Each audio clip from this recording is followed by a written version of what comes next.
করলো? মনিভাই বন্দ্যোপাধ্যায়কে কোন রাজ্য সরকারি কর্মচারী, কোন রাজ্য সরকারের দপ্তর চাপ প্রয়োগ করলো? কার সাথে চাপ প্রয়োগ করলো? তাহলে কি ভাইপোকে বাঁচানোর জন্য চাপ প্রয়োগ করা হলো?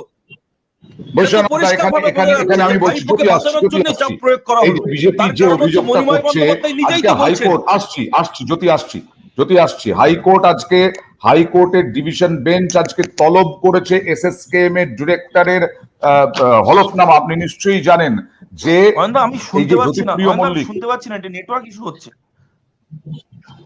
জ্যোতিপ্রিয় মল্লিক থেকে আরম্ভ করে এর আগে অনুব্রত মণ্ডল, এখন যিনি আছেন সুজয় কৃষ্ণ ভদ্র, তাদের কতটা চিকিৎসার দরকার, কতদিন সুস্থ হতে লাগবে, কতদিন হাসপাতালে ভর্তি, এই পুরো রিপোর্টটা চাইছে হাইকোর্টের প্রধান বিচারপতির বেঞ্চ। তার মানে কোথাও কি সন্দেহ দানা বাঁধছে না?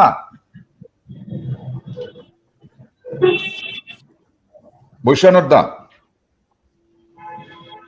দেখুন, এবার চিকিৎসা ব্যবস্থা সম্বন্ধে যদি কোনো সন্দেহ বিরোধীরা প্রকাশ করেন, তার উত্তর চিকিৎসকরা দেবেন। এবার হাইকোর্টের জজ সাহেব জানতে চেয়েছেন যে এদের চিকিৎসার কতটা প্রয়োজন আছে, সেখানে হাসপাতাল কর্তৃপক্ষ সেই রিপোর্ট পাঠাবে। একটা বাইপাস সার্জারি বা একজন কিডনি পেশেন্ট যার সুগারের লেভেল হলো 400 থেকে 450, যার যে কোনো মুহূর্তে কিডনি ড্যামেজ হতে পারে, তার যদি দরকার না হয় চিকিৎসা, তার যদি কোর্ট যদি মনে করেন মেডিকেল রিপোর্ট যাবে, সেই মেডিকেল রিপোর্ট থেকে তিনি ডিসিশন নেবেন। শারীরিক অবস্থা নিয়ে তো টিভি চ্যানেলে এখানে আমরা আলোচনা করতে কিভাবে করব বুঝতে পারছি না। কারণ এটা তো আমার মনে হচ্ছে যে কাউকে হসপিটালে ভর্তি করা নিয়েও আজকাল বিভিন্ন মানুষের অসুস্থতাকে নিয়েও রাজনীতি করা হবে। ওনার 450-500 সুগার লেভেল আমরা দেখেছি, টিভিতে দেখেছি, কাগজে পড়েছি। এবার এখন বলছে তাকে কেন হাসপাতালে রাখা হয়েছে, তার কিডনিতে প্রবলেম আছে, সে ডায়াবেটিক ফুড ছাড়া খেতে পারে না, তার শরীর খুব খারাপ, কোর্টে পড়ে গেছে। এবার মামলা আছে বলে তো আমার অন্য রাইটস গুলো চলে যাবে না। আমি কাস্টাডিতে আছি বলে তো আমার যে রাইটস আছে সেই অধিকার গুলো চলে যায় না। আমার আমার কিছু অধিকার আছে। জ্যোতির কাছে আমি আসবো, তবে ঝন্টুর কাছে, ঝন্টু বড়াইকের কাছে আসি আগে, ঝন্টু বাবুর কাছে। যে সত্যি কি রাজনীতি নেই এর মধ্যে? সবটা উড়িয়ে দেওয়া যায়? নিশ্চয়ই তার সুগার লেভেল হয়তো বেশি থাকতে পারে, হয় সুজয় কৃষ্ণ ভদ্র, না হলে জ্যোতিপ্রিয় মল্লিক, না হলে মদন মিত্র, না হলে অনুব্রত মণ্ডল। সবার ক্ষেত্রে এসএসকেএম কেই কাঠগড়ায় দাঁড় করানো হচ্ছে বারবার করে বিরোধী দলগুলোর পক্ষ থেকে, এবং সেখানে নাকি প্রভাব খাটানো হচ্ছে সরকারি দলের পক্ষ থেকে, শাসক দলের পক্ষ থেকে। সত্যি কি মনে হয় রাজনীতি নেই, নাকি সবটা শারীরিক, রাজনীতিক কিছু নয়? অয়নবাবু, প্রথমেই বলি যে আপনার অভিজ্ঞতা আছে কিনা জানি না, ভারতবর্ষে এইমস থেকেও কিন্তু এসএসকেএম ভালো চিকিৎসা প্রতিষ্ঠান, এবং এসএসকেএম এ আমার মতন খুব সাধারণ একজন অধ্যাপকের কোনো এক আত্মীয়কে আমি ভর্তি করার জন্য মরিয়া চেষ্টা করেও পাইনি। অর্থাৎ যে এসএসকেএম এ সাধারণ মানুষের কার্যত ভর্তি হওয়াটা একটা দুর্বিষহ যন্ত্রণা ছাড়া কোনো রাস্তা নেই, সেখানে মানে মেঝেতেও স্থান পাওয়া যায় না, সেখানে ঠাই নেই রব, যে এসএসকেএম সারা বছর চলে, সেই এসএসকেএম এ যখন একজন তিনি অপরাধ প্রমাণ হয়নি, অভিযুক্ত, তাকে যখন শুধুমাত্র জেনারেল ওয়ার্ড নয়, শিশুদের ওয়ার্ড, এই শিশুদের ওয়ার্ডে ভর্তি হওয়া, শিশুরা ভর্তি হতে পারছে না, সেখানে যখন ভর্তি হয় তখন বুঝতে হয় তিনি কতটা প্রভাবশালী। এটা মানে আমি বৈষ্ণব বাবুর সাথে একমত যে অপরাধী হোক বা অভিযুক্ত হোক, তার তো স্বাস্থ্য চিকিৎসার একটা ইয়ে আছে, কিন্তু একটা প্রশ্ন হচ্ছে তিনি শিশুদের ওয়ার্ডে ভর্তি হচ্ছেন, অথচ কার্যত শিশু, সেই সপ্তাহে শিশুরা চিকিৎসার অভাবে পশ্চিমবঙ্গে 7 থেকে 8টি শিশু মারা গেছে, এই তথ্যটা আমরা কিন্তু দেখেছি। দ্বিতীয়, আপনি যদি বলেন যে এই কাকু, এই কালীঘাটের কাকুটা কিন্তু ম্যাটেরিয়াল ট্রান্সফার অন রেকর্ড এই ট্রামের মাধ্যমে কিন্তু সিবিআই এর কাছে আছে। প্রথমে কিন্তু আমরা কালীঘাটের কাকু কে, এই তথ্যটা আমরা কেউ জানতাম না, একদম চিন্তামই না। গোপাল দলপতি সাকসেসিভলি এই নামগুলো বলেছে। ইভেন কালীঘাটের কাকু যখন প্রেস স্টেটমেন্ট করছে, আপনার চ্যানেলে বসে আমি দেখেছিলাম যে তিনি বলছেন আমার বস আমার মালিক। অর্থাৎ এইগুলো আইনের ভাষায় আমি অতটা ভালো বলতে পারবো না, বৈষ্ণববাবু জানেন, প্রাইমা ফেসিতে কোর্ট স্যাটিসফাইড হয়েছে বলেই কিন্তু তারা প্রাথমিকভাবে এই নামটা ইনক্লুড করে তাকে দেখেছে।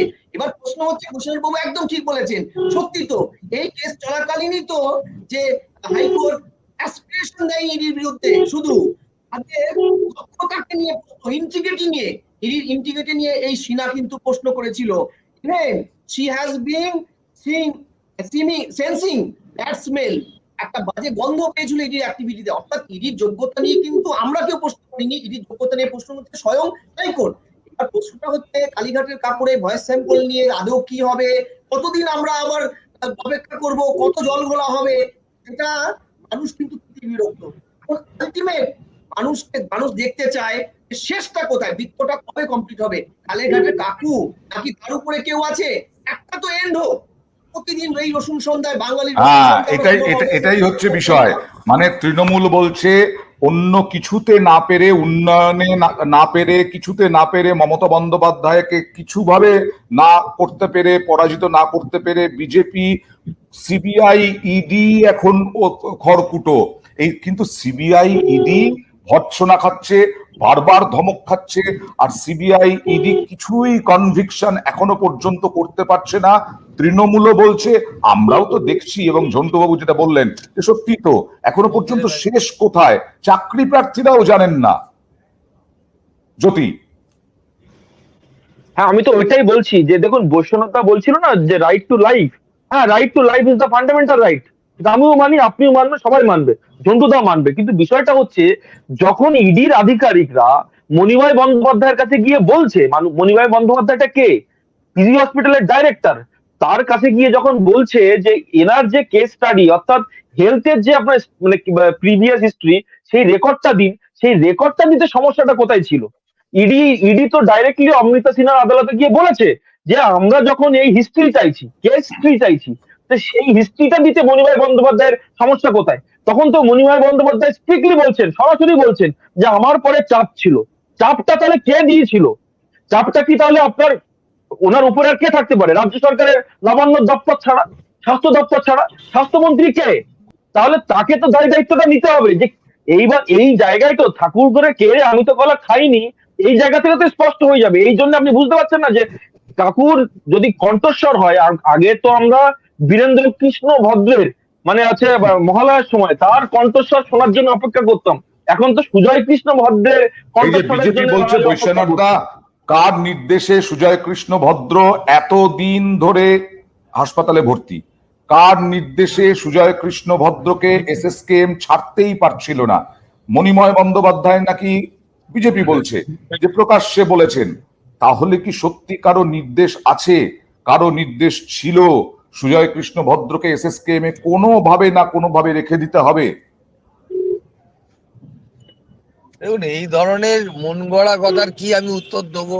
চিকিৎসকরা, তাকানে মেডিকেল টিম আছে, একটা হসপিটালের কর্তৃপক্ষ আছে, তারা বিবেচনা করে হাসপাতালে রাখার কথা বলেছেন।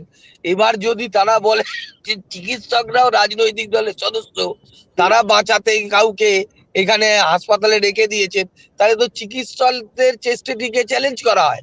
এখানে তো আমি যতদূর জানি হাসপাতালে ভর্তি করার সিদ্ধান্ত নেন সেখানকার হাসপাতাল কর্তৃপক্ষ।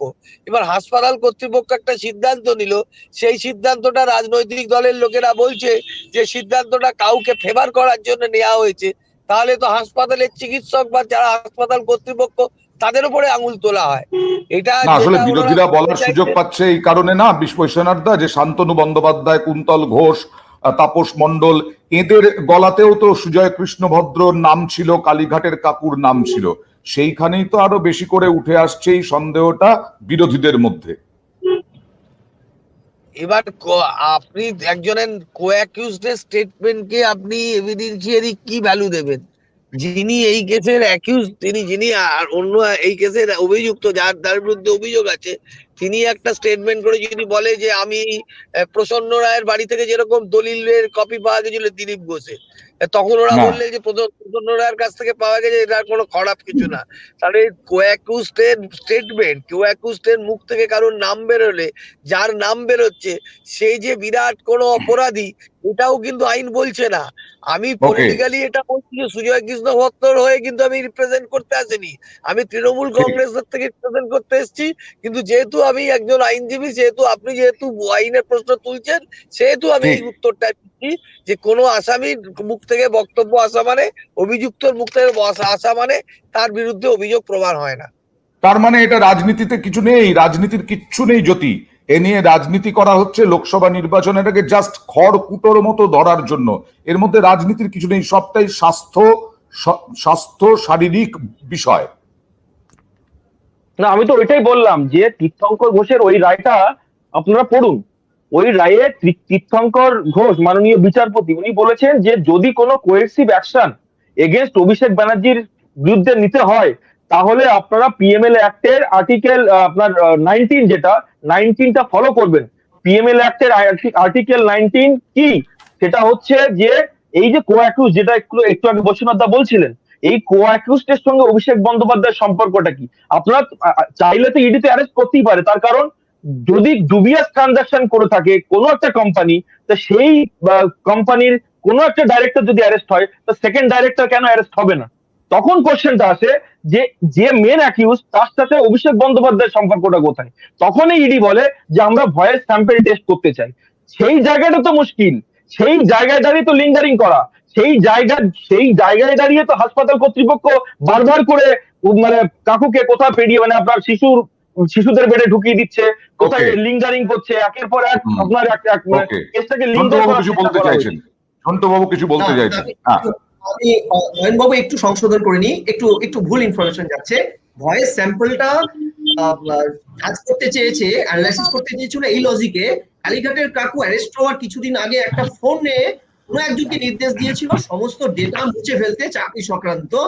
সেই ডেটা ইডি আধিকারিকরা পেয়েছিল, তার সাথে মেলানোর জন্য কিন্তু অভিষেকের সাথে কিন্তু এখনো পর্যন্ত ওনার মুখ দিয়ে অভিষেকের নাম বের করা ছাড়া আর কোনো material record transfer on record কিন্তু এখনো প্রুভ হয়নি, এক্সেপ্ট লিপস এন্ড বাউন্সে। যেটা জ্যোতিবাবু বললেন একদম ঠিক, যে কি ম্যানেজারাল পার্সন হচ্ছে একটি কোম্পানির সিও, এবং কোম্পানি অ্যাক্ট এর 2 নম্বর প্যারা অনুযায়ী কোন রকম ডুবিয়াস ট্রানজাকশন কোম্পানিতে হলে তার ভাইক্রিয়াল লাইবিলিটি কিন্তু তার সিও কে নিতে হবে।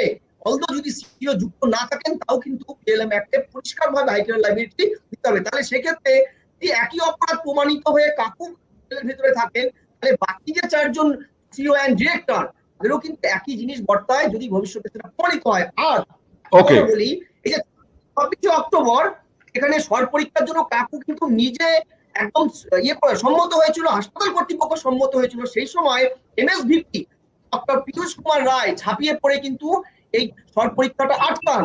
অর্থাৎ যদি এটা প্রমাণিত হয় যে এটা অপরাধ এবং তার স্বাস্থ্য খারাপ ছিল না, ঠিক ছিল, তিনি স্বর পরীক্ষা করতে পারতেন 134 দিন আগে বা 43 দিন আগে, 143 দিন আগে, তাহলে অ্যাসেসরি টু দ্য ক্রাইম এখানে কিন্তু 120 বি ধারায় আইপিসি তে কিন্তু হাসপাতাল কর্তৃপক্ষের বিরুদ্ধে বড় শাস্তি হতে পারে সরকারি আধিকারিক সরকারি কাজে বাধা দেওয়ার জন্য। ওকে, আমি বৈশ্বনাথ দা, আমি জাস্ট আইনের দিক থেকে না, আপনি চিকিৎসক নন, আপনি আইনজীবী, কিন্তু তবুও বলছি আমিও চিকিৎসক নই, কিন্তু সাধারণ মানুষের চোখ দিয়ে যদি দেখি একজনকে অগাস্ট মাস থেকে আজকে জানুয়ারি এতদিন হাসপাতাল কর্তৃপক্ষ রাখতেন, যদি ইনি সাধারণ মানুষ হতেন, আপনার কি মনে হয়? চিকিৎসকের কাকে দরকার অগাস্ট থেকে জানুয়ারি সেটা চিকিৎসকই বলতে পারবেন, যিনি ওনার চিকিৎসা করছেন। এখানে যদি আপনি আমাকে বলেন যে আমি ওখানে চিকিৎসক হয়ে ব্যাপারটা দেখবো, সেটা তো আমার পক্ষে সম্ভব নয়। মেডিকেল সায়েন্স তো আমরা কেউ বুঝি না, আমরা মেডিকেল সায়েন্স নিয়ে চর্চা করি, তাহলে তো সেটা ঠিক হবে না। এবার যিনি দেখেছেন এটা কি মেডিকেল সায়েন্সের মধ্যে থাকছে শুধুমাত্র, সেটাই বলছি আর কি। না, বাইপাস সার্জারিটা কি মিথ্যে? তার অসুস্থতাটা কি মিথ্যে? চিকিৎসক চিকিৎসা করছেন, তাহলে তার চিকিৎসাটা মিথ্যে? আপনারা যদি সেইটাই প্রমাণ করতে চান চিকিৎসকে মিথ্যে চিকিৎসা করছে, কিছুই হয়নি, তাহলে সেটা চিকিৎসককেই প্রশ্ন চিহ্নের মুখে দাঁড় করানো হচ্ছে।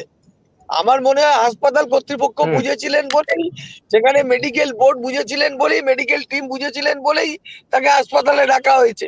এইটা তো একটা পারসেপশন তৈরি করা হচ্ছে যে উনি একটা তৃণমূলের লোক, উনি তৃণমূলের বিরাট নেতা, ওনাকে সাপোর্ট করার জন্য তৃণমূল পার্টির ইনফ্লুয়েন্সে উনি হাসপাতালে ছিলেন। এটা তো পাবলিক পারসেপশন তৈরি করার জন্য এটা ইন্টেনশনালি এই কথাগুলো বলা হচ্ছে।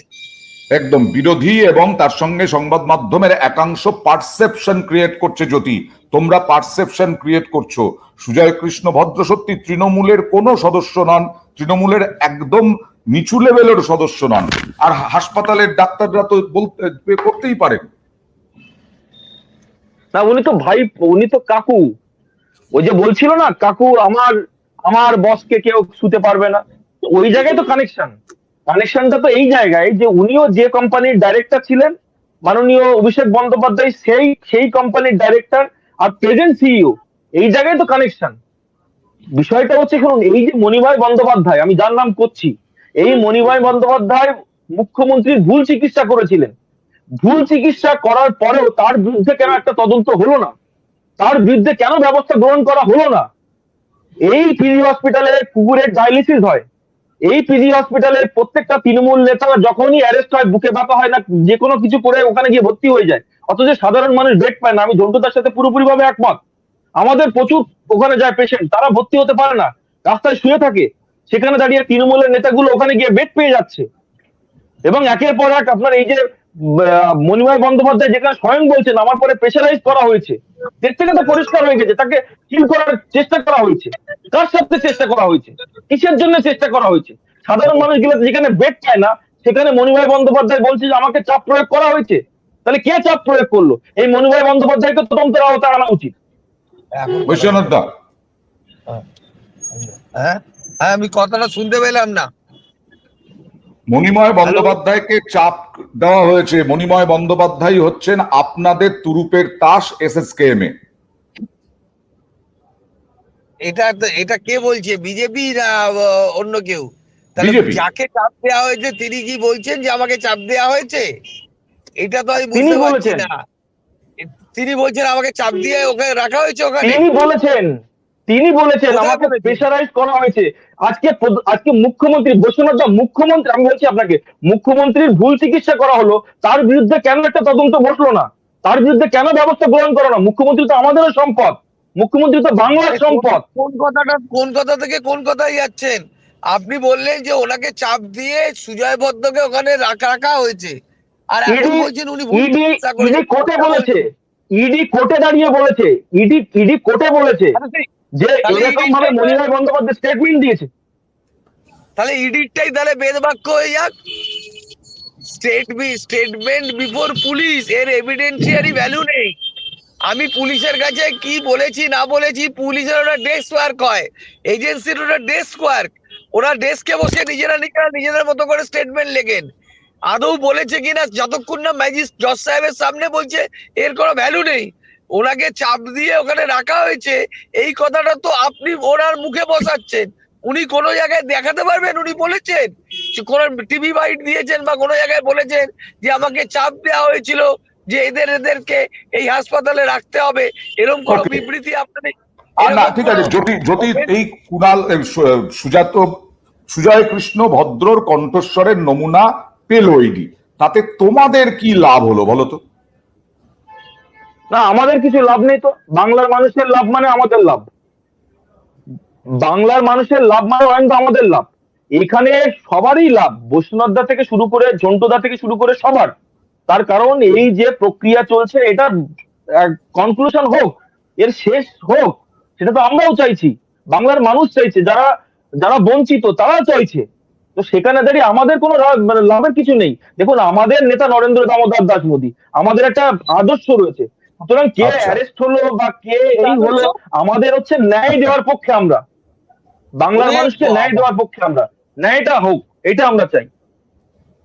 একদম। ঝন্টু এই ন্যায় দিতে পারছে না তো ইডি বা সিবিআই। ন্যায় তো সেই 2021 সাল থেকে খোঁজা হচ্ছে, ন্যায় সংহিতা বিল পাস হয়ে গেল, আইন হয়ে গেল, কিন্তু এখনো তো ন্যায় দিতে পারলো না এ রাজ্যে ইডি সিবিআই। আমি পরিষ্কার আপনাকে বলি যে কনভিকশন রেট যদি দেখেন, ইডি সিবিআই কনভিকশন রেট সাংঘাতিক রকম পোর।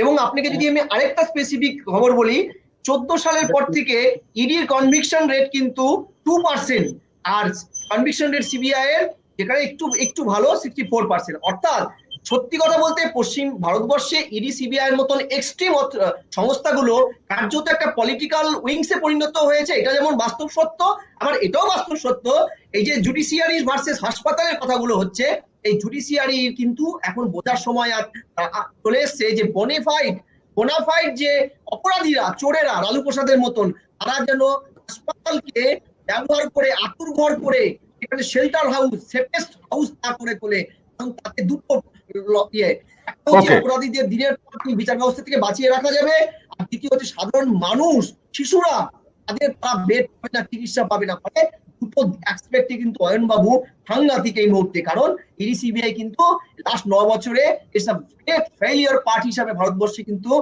জল করছে তাদের রেকর্ড এই মুহূর্তে। তার মানে বিজেপি যে খুব ফায়দা করতে পারবে এই কালীঘাটের কাকুর কণ্ঠস্বর বা কিছু নিয়ে, তা আশা করা খুব একটা উচিত নয়।